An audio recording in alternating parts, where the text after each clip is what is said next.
Gootonni Oromoo sirna abbaa irree mormuun qabsoo uummata Oromoo eegalchiisanii fi aarsaa olaanaa kanfalaa turan hedduu ta'anis garuu kanneen seenaan isaanii ifatti ba'ee gootummaan isaanii hin himamneef hedduudha. Gootota qabsoo Oromoo bu'uureessuutii hanga Jeneraal Taaddasa Birruu waliin ajjeefamutti kanneen dhalootaaf aarsaa kanfalanii darban keessaa tokko Koloneel Haayiluu Raggaasaa Hundeeti. Koloneel Haayiluun bara sirna bulchiinsa Haayila Sillaasee fi Dargiillee qondaala waraanaa mootummaa turan. Ta'ullee sirni Dargii namoota biroo 6 waliin du'a itti murteessuun ajjeese.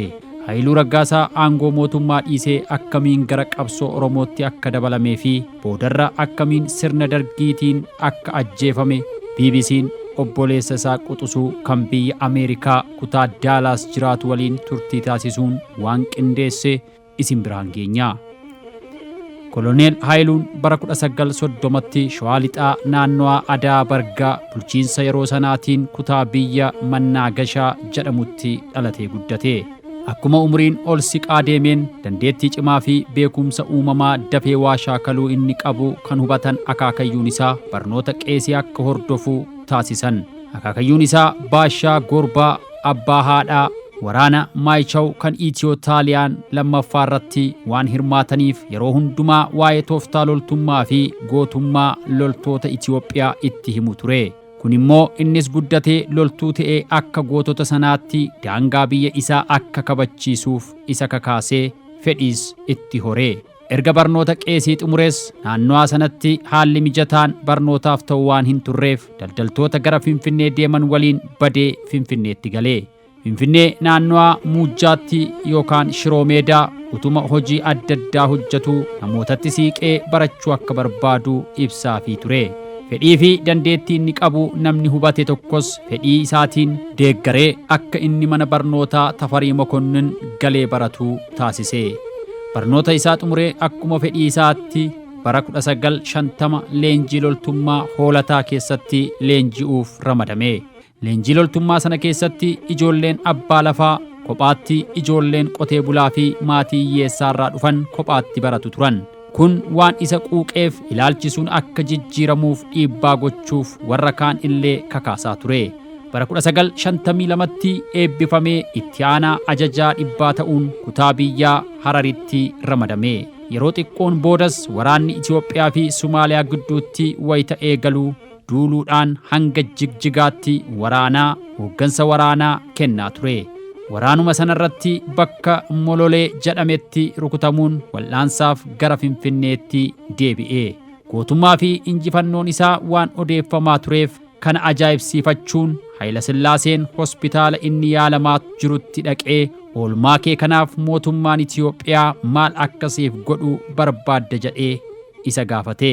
Innis guddinni gulantaa yoo taasifameef akka itti tolu himate.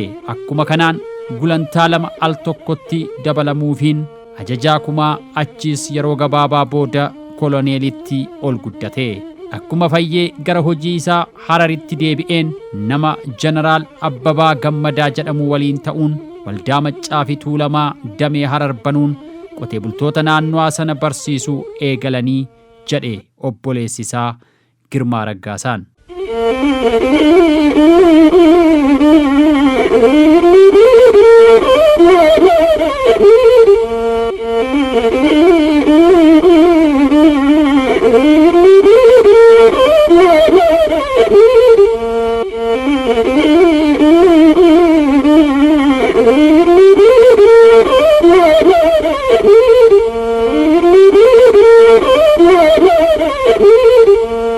Waldaan Maccaa fi Tuulamaa bara 1963 Finfinneetti banamee hojii jalqabuun gara kutaalee biyyattii babal'achuun Hararittis baname.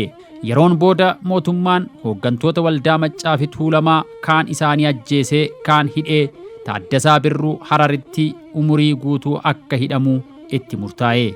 Wayita kana Koloneel Haayiluun dhoksaadhaan Taaddasaa waliin akka wal quunnamaniif carraa bane. Akkamitti akka uummata dadammaqsuu fi loltoota ijaaruun qabsoon Oromoo akka cimu irratti mari'atu ture. Haala kanaan loltoota komaandoo addaa dhoksaan ijaaruu isaa mootummaan bira ga'uun yeroo muraasaa fidee boodarra Eertiraatti ramadame.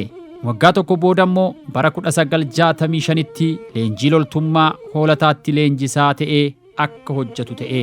Waldaan Maccaa fi Tuulamaa waan diigameef waldaa biraa waldaa walgargaarsaa misooma Shawaa jedhu hundeessuun waanuma waldaan Maccaa fi Tuulamaa jalqabe itti fufsiisan. Manneen barnootaa ijaaruu, namoota Oromummaa isaaniif hidhamaniif abukaattoo ta'uu, hojii muraasa waldichi hojjechuu eegale ture. Sirni Haayile Sillaasee kufee sirni Dargii wayita aangoo qabatu Taaddasaan mana hidhaa Hararii ba'ee hojii Koloneel Haayiluutti dabalame. Sirni Dargii kan hooggane Koloneel Mangistuu Hayilamaariyaamii fi Koloneel Haayiluu Raggaasaa mana barnootaa tokkotti barachuu qofa otoo hin taane akka hiriyootaatti walitti siquu turan jedhe Obbo Girmaa Raggaasaa. Wayita Dargiin gara aangootti dhufu namoota bara Haayile Sillaasee qondaaltota mootummaa ta'anii uummata miidhan akka itti gaafatamuu danda'aniif mana murtii addaa waraanaa hundeessuun Koloneel Haayiluun ammoo akka hoogganuuf filatame. Utuma achii hojjetuu dhoksaan ammoo bakka beektonni Oromoo itti wal gahanii mari'atanitti ni hirmaata ture. Sirni Dargiis maqaadhumaaf mana murtii kana hundeesse malee murtee mana murtichaa malee namoota ajjeesuu fi hidhuun kan baratame ture. Guyyaa tokkos hojjettoota mootummaa fi qondaaltota waraanaa bara Haayile Sillaasee kan turan namoota 64 utuu mana murtii addaa kanatti hin dhiyeessin jumlaan rashshane. Kun ammoo Haayiluun sirna Dargii irraa akka garaa kutatuu fi waliin hojjechuu dhaabuuf isa dirqisiise. Mootummaan qabsoo uummataan gara aangoo dhufe kunis sirna gaarii dhalootaaf ta'u ijaaruu akka hin dandeenyee fi gaaffiin Oromoos deebi'uu akka hin dandeenye hubate. Inni sirna kana jijjiiruuf bosona galuun dirqama ta'a jedhee warra amanu keessaa isa tokko ture. Qabsaa'ota biroo akka Jeneraal Taaddasa Birruu fi kanneen biroo akkasumas loltootaa fi qondaaltota waraana biroo waliin qabsoo hidhannoof bara 1967tti bosona galan. Sirna Dargii kan hoogganaa ture Koloneel Mangistuu Hayilamaariyaam, Jeneraal Taaddasaa fi Koloneel Haayiluun hangam uummata keessatti fudhatamummaa akka qaban waan beekuuf utuu isaan humna hin cimsatin shororkeessitoota jedhee gaazexaa irratti labsuun duula itti bane. Koloneel Haayiluun humna waraanaa komaandoo dhoksaan ijaaree qopheesse sunis iccitiinsaa waan irra ga'ameef diigamee deeggarsa waraanaa guddaa argachuu hin dandeenye ture. Waraana kallattii afuriin marseetti dhufe keessaa miliquu waan hin dandeenyeef naannoo daangaa ginda baratetti Jeneraal Taaddasaa fi Koloneel Haayiluun qabamanii gara Finfinnee geeffaman.